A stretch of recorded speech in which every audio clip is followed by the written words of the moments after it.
The more time I've done the work that I'm doing today, the more I realize that every single one of us has unique stories. So it was August 10th, 1992. It was a 115-degree day. It was 6:10 p.m. And my mom, my brother, and I went to our local Walmart to just get a 1-inch paintbrush. Breeze through the checkout, get back to our car, and I'm the first one there. And as I was waiting there, a truck pulled up in front of the store. Driver and the middle passenger get out. And the passenger all the way to the right felt the truck moving backwards.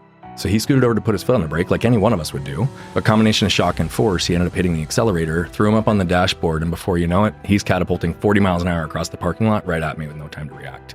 Hits our car, knocks me over, runs over me diagonally, tearing my spleen, leaving a tire track scar on my stomach, and continuing on to sever my arm from my body. The next thing my mom hears is my brother's voice saying, "Mom, Brian's arm is over there."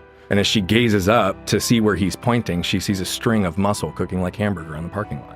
And I always have to acknowledge the fact that there was a woman there other than my mom that day that saved my life. There was a nurse that saw the literal life and limb scenario take place right in front of her.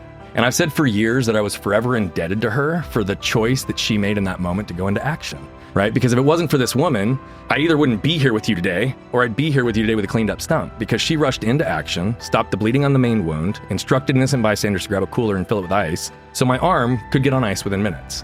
And that became even more powerful because I realized that she had a friend with her that day who was also a nurse, who had all the same training, who turned her head and went on with her way.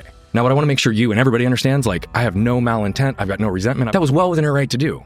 But it also reinforces the power of a singular choice in a single moment in terms of the impact and impacting or saving someone's life and the ripple effect through now millions of lives through the work that I'm doing today. And this woman did that. The difference between the two nurses, one went in the other direction, one walked towards the fire. You hear a lot of the story of soldiers who are trained, but when they finally make it in combat, they can freeze up as well. It's so hard in that situation you could have all the training in the world, but to be able to respond to you're a parent, I'm a parent, it almost brings me to tears thinking about what that would be like, seeing your kid go through that. Someone who was trained, but you can never really train for that scenario, walk over there to try and assist in that situation. Totally. And that's why I say I've got zero negative energy towards this woman for turning her head and going on. So what becomes important is how do we pause long enough to become aware of the lessons we can extract from our own stories so we can become intentional in how we apply them moving forward.